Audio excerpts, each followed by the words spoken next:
Everybody, and welcome back to the one and only Amazon EU Masters. My name is Initialize. I am joined by a woman who is Trouble by name and Trouble by nature, otherwise known as Georgia, otherwise known as Trouble Inc. How are you doing? I'm doing really good. It's my first cast this year of EU Masters, and I could have never asked for it to be with anyone else other than you, Initialize. Oh, you're too kind. Genuinely far too kind. But we are incredibly tight on time. So it means we've got to roll on to our next matchup coming up, namely Vitality.Bee versus Crvena Zvezda. I did my best to get that one correct. So we'll grab up these logos. It's a big matchup here, of course. The LFL looking to be incredibly dominant here in EU Masters versus one from the EBL.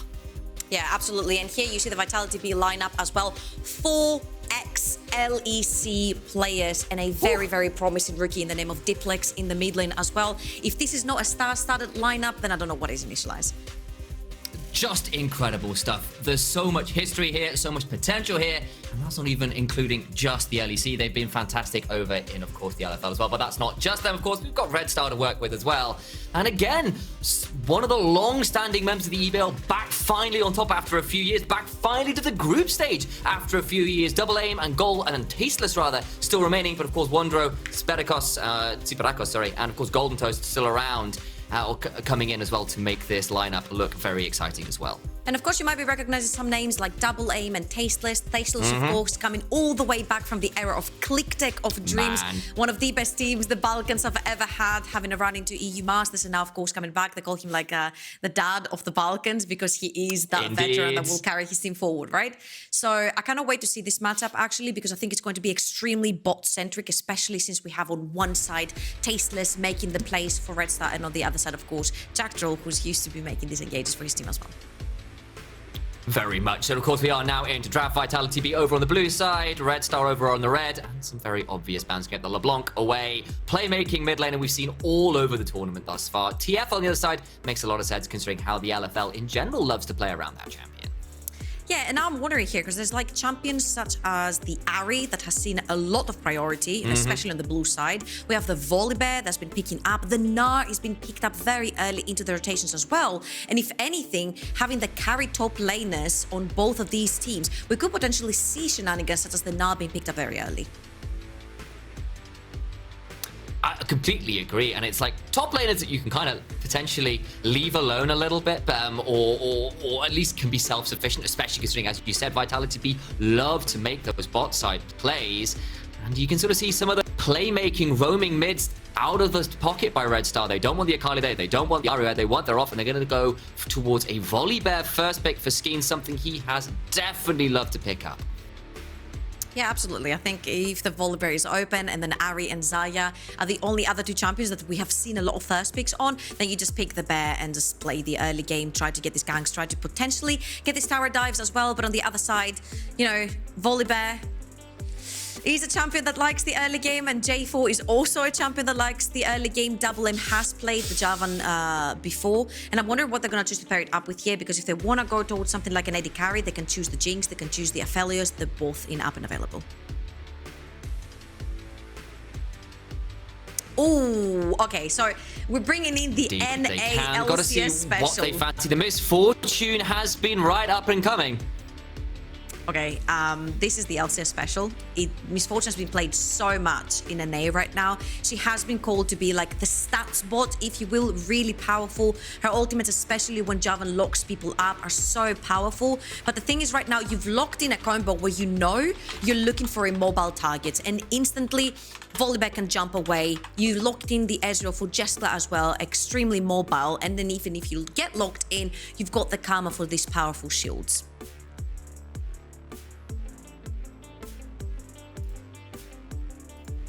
In a moment of typically my ping is done right now, so I'm hoping I'm still mostly here whenever I'm speaking a couple seconds into the pass, but you can see the response there of the Ezreal Karma to go in alongside that Nautilus there. So I'm hoping you can hear me still, Trouble. I'm gonna hand it over to you for a second. Smile prettily at the camera while my ping sorts itself out. I mean, I think even if you smile, your camera is just a little bit frozen, but that's okay. We're gonna have to deal with it. So both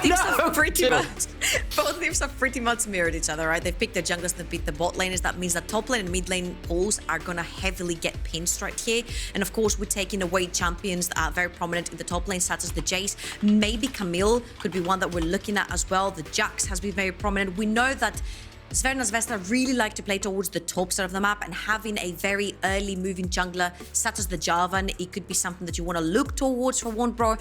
You have the R5 pick, possibly get that counter pick towards Szygenda. Indeed you do, and you can see the bans as you mentioned. One final one for Vitality.Bee to select. See what they want to go towards. Might be another one of those top side focuses, and to get Szygenda, one of the better options he can get a hold of. Any ones you'd like to see out? I can see an Ornn considering the way, Ornn considering the way the tournament's going right now, might make some sense. So it's not a Wondro special. No, not really. And again, I would like to see the top side of the map for Crvena Zvezda being a little bit more aggressive, if you will.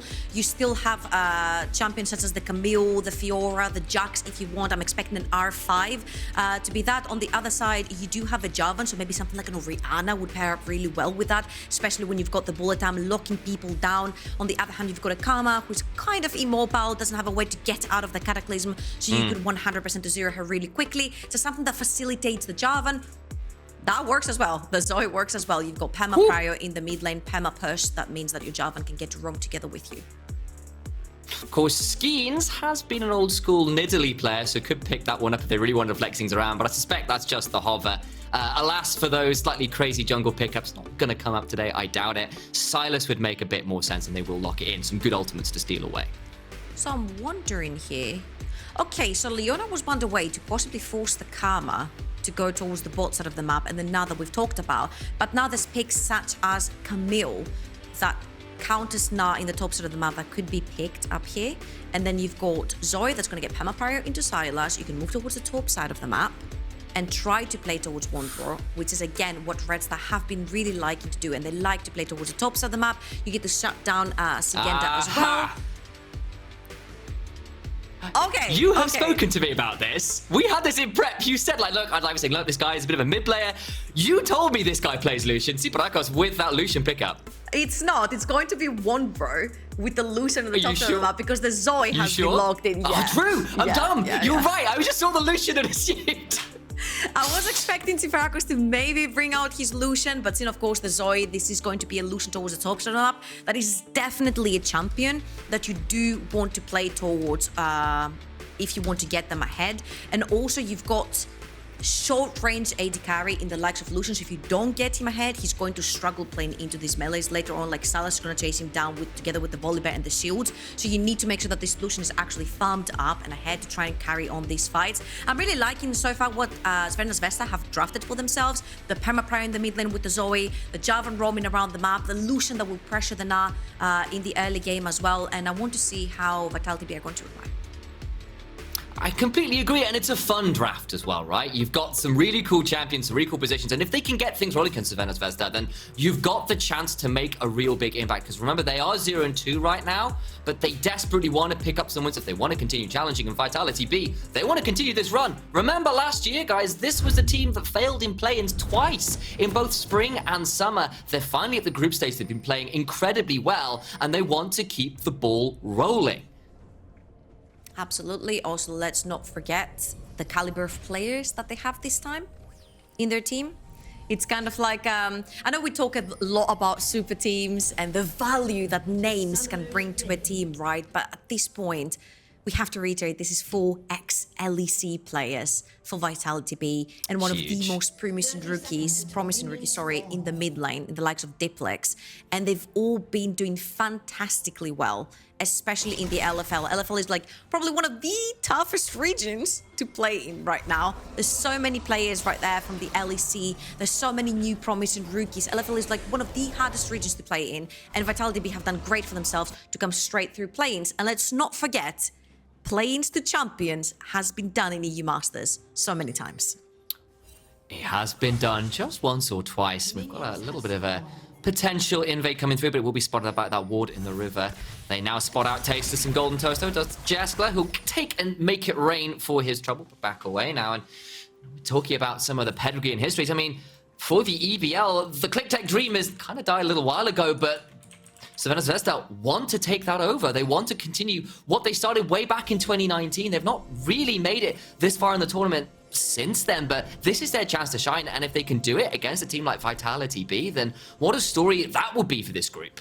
Yeah, absolutely. And honestly, right now, I want to talk a little bit about what DoubleAiM is going to do, because something that Malrank has been doing a lot in the LEC with Jarvan is he will start red side and then he will sprint it down bot for that level 2 gank. Now, obviously, DoubleAiM is not going to do that, or maybe he will. He can do the Raptors and then still move down towards the bot side of the map, but everything has been warded. It was so unfortunate that the lens was popped from TasteLess, but he hasn't spotted the ward. So even if DoubleAiM actually wants to pull a gank towards the bot side of the map, he will get spotted from under 2 wards, one in the pixel brush and the other one in his jungle. And that's exactly what he's doing. He is going for the level 2 bot, but that lens was so unfortunate to not pick up that ward. And Jeskla and Jactroll will be more than aware. They've got the level 2 as well. They're not really respecting that. Could still go for this. They're still they going could still for go it. for him, and they've got away, but they're going to take a lot of damage. Jactroll down to half HP. They burnt the heal. Going to try and turn this one around. Golden Taste takes a hell of a trade. Knock up on Jeskla, but they're not going to be able to get the kill, and they just, even with the disrespect, just play their way through the gank. Yeah, it's the level 2 versus level 1, of course, hitting right here, Golden Toast and TasteLess. When you're playing against a Karma Ezreal lane, the lane is always going to push against you. This is why I thought DoubleAiM was going to pull a level 2 gank, because usually this lane will want to crash that third wave underneath your tower, so they will be exposed to a gank.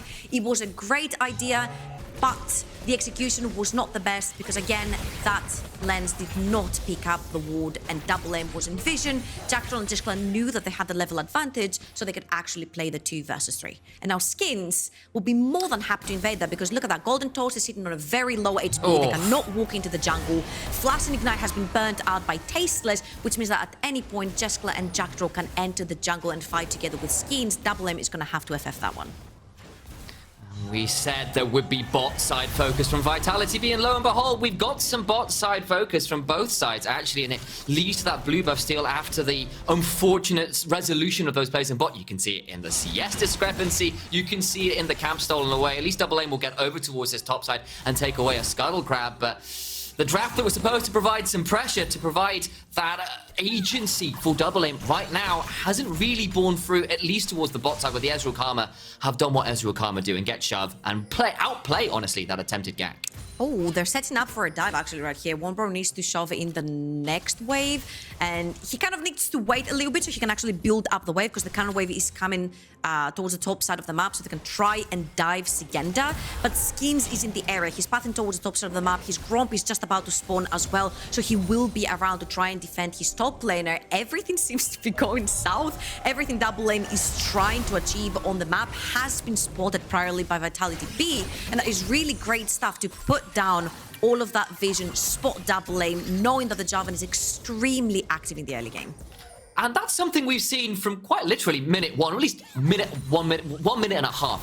Phrase that a little bit awkwardly, but the point stands, where we saw those early wards that weren't spotted out, that led to the level 2 gank being so telegraphed, right? And they spotted that one out, they outplayed it, and this is the situation we stand where, yes, no kills have gone down, but it's already a 700-odd gold lead, purely from laning, purely from pressure and jungle invades. Now, the thing is, if you look at the junglers, 33 CS for Skeanz and 27 for the Jarvan is going to go up, of course, 28, now that he got his last golem right there as well. But now Volibear has this timing where there's no flashes bot, and he actually has time, because doesn't need to farm to pull the gank. The renewal is not broken, and that means a very dead Nautilus. First blood to Jeskla.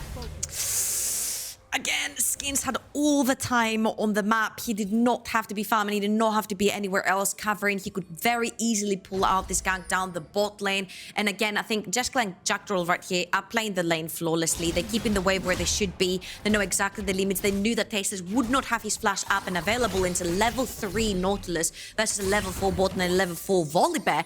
Really well done from Vitality.Bee. And obviously, I think their jungle is doing great at this point. They're spotting out DoubleAiM, they're pulling out the ganks, and Jactroll is the first one to roam mid lane as well due to that play down bot. Jactroll might be in a spot about the Hex. He will be spotted by TasteLess, but that Mantra Q comes through. Hex Flash for the attempted route, and now he's going to Dredge line away. Spider-Man the always gonna get rooted in place. A flash in from Skeanz, still gonna get Sleepy Bubble trouble, but it'll be Jactroll that picks it up regardless with the Ignite, and it's a second kill over. And that gold lead is exploding very rapidly here in this game. Jactroll is playing the map so cleverly. He resets first, runs to mid. He knows that TasteLess will be trying to mirror. Look then at the bot side of the map. Because TasteLess is dead, Golden Toast is playing a Misfortune, extremely immobile AD carry. He's not allowed to step towards his tower. That is 2 Terra Platings gone to the Ezreal Karma lane, and they just keep on bullying their opponents. DoubleAiM is now down the bot lane. Let's see if he can get anything rolling, but there is a flash on the Karma. They're literally pulling the J4 away. They just do so much damage, force him straight out. DoubleAiM turns up and can't even clear the wards properly. And all the while, Golden Toast, the poor man, has just had to drop wave after wave. When we were prepping this, a little look behind the scenes, so to speak, we said that Red Star Crvena Zvezda needed to be able to stop the bot lane snowball from Vitality because you know they're going to try and do it. And right now, that snowball has turned into an avalanche. It's not even 8 minutes into the game. Tsiperakos putting a lot of pain down onto the Sylas, but this is also to be expected. On the other hand, Diplex is keeping up in the CS, right? Usually with the Sylas lane, especially when you're playing melee into range, you want to be trading your HP for these minion waves, and he has been doing great so far. He's been keeping himself healthy whilst keeping himself even on that CS department as well. So Diplex is doing great. Botlane is doing absolutely fantastic. Not only are they absorbing pressure, they keeping DoubleAiM down bot lane. And remember what we said at the start, Wondro is the carry for Crvena Zvezda. Red Star really like to play towards the top side of the map. Wondro is going to be their carry. All of the shenanigans down bot lane, TasteLess losing his flash, have forced DoubleAiM to try and play towards that bot side of the map. And Jactroll, Jeskla and Skeanz have been shutting it down every single time, which means Wondro has not been getting the attention that he's been needing. No, and credit to Szygenda as well, you know, keeping up in CS with Lucian, which is a notorious lane bully who does like to try and get ahead of that lane early on. That's not really happened thus far for a number of reasons. Oh, that's a level credit 6 as bear. well over to VITB, and that is a level 6 bear, and that means there's a level 6 ultimate available, of course, or rather a level 1 ultimate, but he gets it at level 6. That's perhaps a little bit disingenuous from me there. Either way, won't pull the dive quite yet, and they're still going to potentially be zoned off. That is okay. That is okay. They can stick around. This is a cannon minion coming up. If you look, Diplex has pushed in the mid lane as well, and he's roaming towards the bottom of the map. So TasteLess and Golden Toast need to respect that and back off. If you look at the top side of the map, this is such a clever play because DoubleAiM has actually taken the Rift Herald. For that to be worth it, the investment, you need to get at least 4 plates with that Rift Herald, because the bot lane from Vitality.Bee have taken 4 plates without needing that neutral objective so far. And we are already at a 3,000 gold lead sub 10 minutes. I said about 2,000 at about 6, and you can see this growth is feeling increasingly exponential here in this game. Vitality.Bee, this looking like a masterclass of snowballing. Look at the gold discrepancy in bot right now. Yeah, it's 1.2k for the Ezreal, and remember, yes, this is a lethality misfortune. She is going to hurt because she has the serrated Dirk, but also Ezreal. Oh, wait a second. Tsiperakos has the flash. Ezreal is like one of these champions that will spike on that 2-item spike. So getting ahead that early, getting that Essence Reaver instantly is going to hurt. Every single Q, whoever it hits, is going to hurt, because even at this point, hold on. Nice Gnar into the wall there from Szygenda. Wondro taken very low. Doesn't have a culling here. He's going to take a lot of boulders. He's going to have to flash out. Flash for Szygenda. It's a solo kill on the top side. The win condition falls in the 1v1. Oh, and I love that you said the win condition falls, because that was meant to be the guy played for. This is why you picked the Lucian. You wanted to get ahead. You wanted to be the carry of your game. And Szygenda pulls in the solo bolo. Very, very well done, obviously, right there. He sees that Wondro has really, really low mana. And I think also Wondro has to E there. Yeah, he has to E, and then he barely has any mana for any spell. He will use his Q, but Szygenda is sticking on him because he's Mega Narva. Wait, we have more.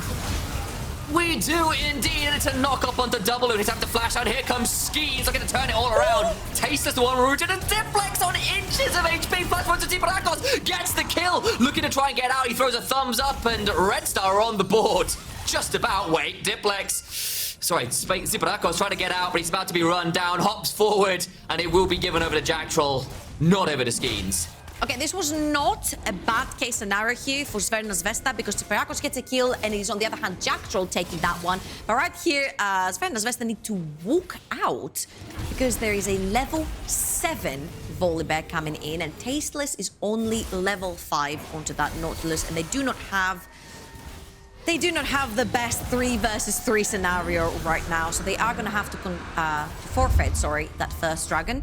And we're going to see again what happened in the mid lane. DoubleAiM season opening right here, of course, level 5 onto Jactroll. The Sleepy Trouble Bubble also lands, but luckily for Jactroll, he will flash behind the minions, not get hit by the Zoe Q. And I think Tsiperakos plays this beautifully. Yes, Diplex flashes away from that, but then he picks up his own flash and then flashes through the wall whilst hitting him with the passive from picking up that extra summoner spell. And then Tsiperakos has to try and evade Skeanz. Tries it out, plays. It's a portal jump to at least not give the kill over the Volibear, and I appreciate that. Jactroll right now, the kill leader for Vitality.Bee, 2-0-1 on the Karma. Carry him over the support, definitely coming through. Doing their absolute best to make this one work, and at least they have got a kill, but this mid lane 2v2, not turning into all that much right now. I just want to say that Wondro right now has been stuck underneath his tower. 150 gold bounty just appeared above Szygenda's head. And for somebody who's supposed to be the carry for his team, he has been left alone to dry in the mid lane. And because Skeanz has been doing this! Just turns up and repeatedly ganks Predator Volibear, acting more like an F1 driver in this game. I think this was a little bit of an ouchie as well because DoubleAiM is like, you know what, I'll drop the Rift Herald in the mid lane. If you want to get enough to the tower, it's all up to you. I'm just going to go over and grab the raids. Yes, you grab raids. But at what cost? You lost your mid laner who tried to get money from these tower platings as well. And I'm not even sure if actually Tsiperakos cashed in on any of that. So the Rift Herald just went down. It took 2 platings. And if you look at the rest of the map, there's 4 platings that have been taken down from the bot lane tower. Yeah. 1 from the mid and 3 from the top tower. So this Rift Herald, for the time investment, it has not given back Crvena Zvezda what Vitality.Bee have taken from them. Absolutely, in your early game, lane dominant AD carries that you've locked in. That Lucian, that Misfortune have been put well and truly behind right here. And Jeskla about to claim this first tower as well with all the turret plates attached with it. The gold lead gets increasingly massive again. Just look at the top and realize it's gone from 2 to 3. Now more like 5,000 gold here at the 13-minute mark. And I don't see any sign of it slowing. Yeah, and DoubleAiM is a little bit too deep into the jungle right here, but because the resets have come in from Vitality.Bee's bot lane, they can actually head towards the top side of the map. I think we might big Gnar into the wall, and that leads to a very dead Jarvan. TasteLess falls afterwards, and the old school DoubleAiM duo falls out there. My ping might be dying just a touch again. Yeah, we might have to experience some troubling play-by-play. Because I have been losing you just a tiny bit here and there. And oh no, Golden Toes has been caught by Szygenda. He's in so much trouble. Takes a lot of damage and about to fall down. Gets run down by the Gnar and falls down a killing spree for the Gnar. I think everything is going south right now from Crvena Zvezda. They're 7,000 gold down. The Wincon, which was the top lane, getting ahead, getting that Lucian ahead, being able to fight into the Gnar, the Sylas, the Volibear, is going to get much harder because once the Gnar, the Sylas, and the Volibear get onto you, I don't think there will be much left of you to celebrate with, since they are actually fed. And honestly, I have to commend every single lane. I think Jactroll and Jeskla have done fantastically well. Hold it. Holding. Diplex looking to come through here to try and get this one out. Good Sleepy Trouble Bubble will prevent the easy engage, and they will ward off that attempted engage. Top side, though, more action occurs. Going to be a lockdown over onto that Ezreal. And actually, they do get the shutdown. Big news. Wondro at least gets one back. Now, Diplex looking to try and get a little bit more, potentially turning this one around as Skeanz and Jactroll turn up this Lucian, trying to get as much down as they can, trying to dash, dip, duck, dive, and dodge once more to get some more. Gets another kill, but he's caught in the back end of it. The Mantra Q secures a double kill for Diplex, and they make that one at least an even-ish trade to Vitality.Bee.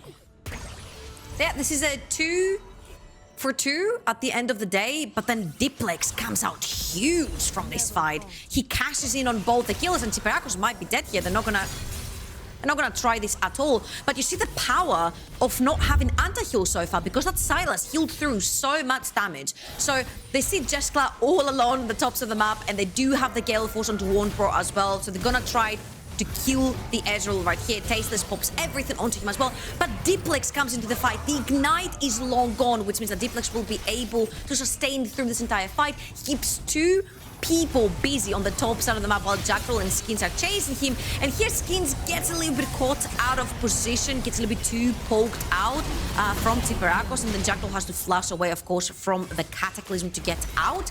I believe that even if Skeanz was not even caught there from all these pokes, there was a high chance that this could be turned around and could be worse news for Crvena Zvezda, but they will take the 2 for 2.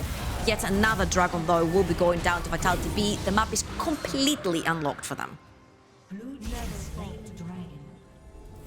Completely so. And Snowball continues. A few moments. Yes, you got a couple kills onto your Lucian, but it feels almost too little and a little too late, honestly. 7,000 gold behind. The 2 dragons come through. Even some very scary members, and a comp that will host a Snowball earlier at this point in the game feels like it's kind of melted away before he can even start rolling. So if you think about it, there is still a high chance for Crvena Zvezda to make picks, right? The Karma, yes, she has a lot of shields, but it will be very easy. Like 1 pick from the Nautilus, 1 hook into 1 Sleepy Trouble Bubble, into all the poke that's going to come in from the Zoe, from the Misfortune that has now completed the Eclipse as well. It's going to be very easy to try and make a pick, and potentially once you've made that pick, you can start extending your vision into the map. Try to go for yet another one when you have the numbers advantage.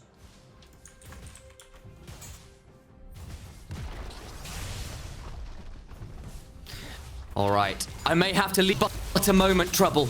Going to try and resolve that dreaded symbol of the internet, Berlin internet. I'll be back in just a moment.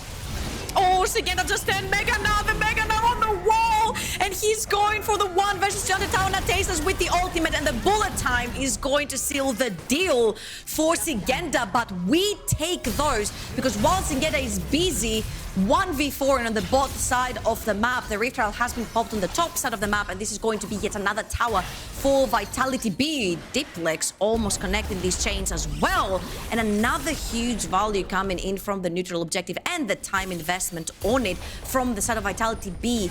Szygenda keeping 4 members busy on the both side of the map meant tier 2 top lane and tier 2 mid lane falling for Crvena Zvezda, while Golden Toast is going to stick around. I believe. I heard my name. I believe I'm returned and have defeated the dreaded Berlin internet, much like they tried to defeat this dive in the bot side. Yeah, it wasn't happening. It was a really beautiful timing on the Mega Gnar. Literally last second, they could have so easily killed him if it was like half a second prior. But then, obviously, this is what we talked about. Once the Nautilus CC lands, the Misfortune does do a lot of damage. But even then, you see how hard it was to try and kill one Gnar. Now, add in the equation other members, such as the Volibear, the Sylas, playing in your face, and it becomes really, really difficult. Also, you do not have any anti-heal to deal with the Sylas later on into the fights.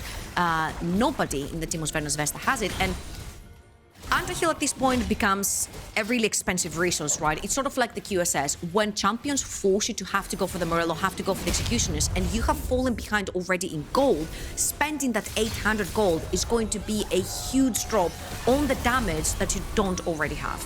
Massively true, and you can see it in the item discrepancies. Ezreal at those 2 items, Sylas at those 2 items, Gnar at 2 items, 5-1-1, and ups, yes, into the Lucian that was supposed to be the win condition, as we highlighted earlier. I'm not even sure what you get to do with Crvena Zvezda at this point in the game. Again, it's going to have to be a pick, right? You find somebody on a side lane, maybe you trap the Sylas, maybe you trap the Gnar as well. They both have a huge bounty onto the heads. You try to cash in onto one of your very important carries, the Zoe, the Misfortune, the Lucian, one of these 3 that have been actually starving the entire game, behind in CS, behind in kills, behind in resources. It's going to have to be reliant onto a pick, onto somebody. Ooh. Oh, DoubleAiM might be getting caught here. Might be in trouble here. Has to flash over the wall with the flag and drag, but Szygenda at the other side, actually very close to a Mega Gnar. He doesn't have a flash, but can continue looking through. There's a teleport coming through as well from Diplex. That's just warding people out of the red side jungle. Vitality.Bee in firm control of this spot. It is dark, very dark for Red Star right now. And they're going to start the Baron. This is, I think, a really good call. Yes, you might go for the 50-50, but the second you see DoubleAiM coming forward, you said there's absolutely no vision for the Crvena Zvezda, and Diplex is going to keep a Jarvan actually locked away for a while. Szygenda can jump out. He's mega now. You've got the Volibear. Diplex has been caught, but he's going to pop the Hourglass, and he has 5 members chasing him. And okay, we have initialized back, but that was a huge bullet time!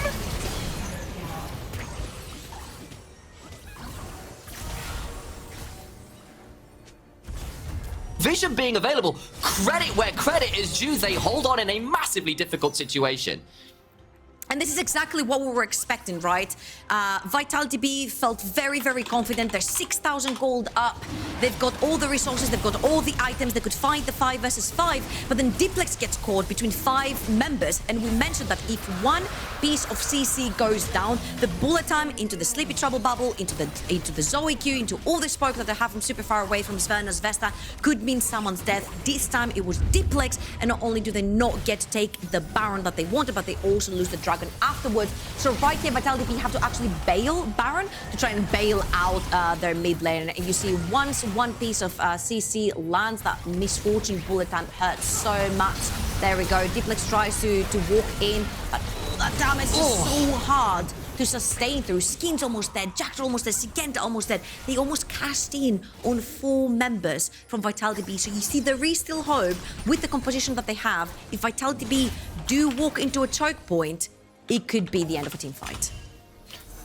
You could see that damage is still there, and I was kind of asking, look, what do they do to try and come back into it? Well, maybe there's your answer. Doing pretty well there to at least make a competitive team fight of forward. it. Now, I'm going to think about that one. Golden Toast going to have to get over the wall and does so. It means the two-shot barrage goes wide, but it is a flash down for that Misfortune, who's more vulnerable again as TasteLess now trading out. It's a big engagement. Where is the rest of the follow-up? That Cataclysm is a long, long way away from the rest of the team. Trying to turn around to the Skeanz, who takes next to no damage, and DoubleAiM about to get hit with a Stormbringer.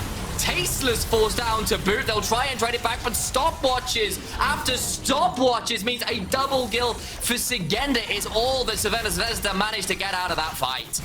That was such a desperation call right there. DoubleAiM sees the target, but no one else is around to support him. And Vitality.Bee have taken down the jungler, which means it's going to be a much easy Baron to take. Golden Toast, of course, has the flash. Skeanz is so freaking fast with Predator and shields from the Karma. TasteLess also needs to play back and forth. DoubleAiM sees the deal. He sees the carry. He sees Jactroll and Jeskla. Yes, he locks them in. But Misfortune cannot walk forward. There is Diplex flanking from the side. You cannot walk into that. And from there on out, it was absolute disaster. Wondro goes in, he gets stopwatched. Crvena Zvezda lose 3 members, including their smite holder, which means that the Baron has been secured for Vitality.Bee, and they can actually 1-3-1 on the map right now and push 3 lanes at the same time. A close team fight gave them hope, and then Vitality.Bee squash it the one afterwards. Managed to get themselves the Baron, they get themselves even more map pressure, and with a Dragon a little ways off spawning, they don't have to concern themselves with that and can instead use this Baron to its fullest extent and start to shove in and get even more gold before coming back to secure themselves what would be so pointless DoubleAiM. And Wondro about to get run down by a very fast Volibear one more time. Wondro manages to relentless pursuit his way out of danger though, and that'll be the end of that attempted little gank there from the very fast bear. Yeah, Skeanz was all alone there. I don't know if that's the correct move to do. Yes, you're ahead, but then you have 3 lanes that you can push at the same time. Crvena Zvezda are very reliant on making picks, so even if somebody can take all the pressure from being ganked by 4 members, then you can push to other lanes at the same time. You can get to inhibitor towers, you can get to inhibitors while somebody's soaking in the gank, right? This is what they need to do. They have the top lane wave pushing. They're going to bounce up as 4 on the bot side, while Szygenda is pushing in mid lane. They do manage to get that one happening on the 1-4, as you said. Very much in action right now. Commencing the shove, waves crashing simultaneously here on both towers, being chunked out. Golden Toast doing their best to get rid of the mid wave, while the rest of Crvena Zvezda try and clear out this one, but one turret has already fallen. This bot one sure to follow shortly after. Oh, you definitely don't want to be getting anywhere near Szygenda right now because he's just turned Mega Gnar as well, which means that if Crvena Zvezda want to try and team fight for the lives one last time, 10,000 gold down, this would be disastrous. Now, instantly Szygenda is going to leave because the mid lane wave has bunched up in the mid lane as well, which means that Vitality.Bee can actually transition to mid, and he's going to push the top side Diplex. Oh, so much damage, but there's a stopwatch. He's got Zhonya's. He tanks the entire combo, and they get a kill back on a TasteLess instead. Wow, they get out scar-free. Skeanz literally surviving by the skin of his teeth. And there's another inhibitor tower. Lord, he gets the final order. It's another kill. Wondro trying to get back, but he does get that kill. Will punish the attempt against Szygenda. Nearly a mega. Gonna get some more. It's a dead golden toast who goes down eaten for breakfast, quite literally. DoubleAiM tries to get back out to his own red side jungle, but he's running away from his base. His Skeanz runs after him, and a thundering smash and a frenzied maul will secure the final kill. It's an ace. It's a final inhibitor. It's a third win for Vitality.Bee, who remain completely undefeated here in the Amazon European Masters. What a group stage from them so far. And Vitality.Bee are going to follow the footsteps of LDLC as well. 3-0 in the entire first week of their EU Masters run. And honestly, as much as I want to be an NLC representative, man, the LFL looks damn scary. They look a little scary. I think that's fair to say. It was a great snowball. They shut the win condition down. They crushed the bot lane. I mean, what more do you want to see from this team? I think every single actually lane did exactly what they needed to do. They either neutralized or won their lanes. And honestly, major props to the bot lane for spotting the jungler every single time, absorbing pressure, putting down the pressure. Really good stuff from Jeskla and Jactroll. Well, one LFL team comes out trumps in that match. We've got another coming up after this break, because Karmine Corps versus the #1 seed from the Prime League Gamer Legion coming up. That means you want to go absolutely nowhere. It's a banger matchup. See you in a few.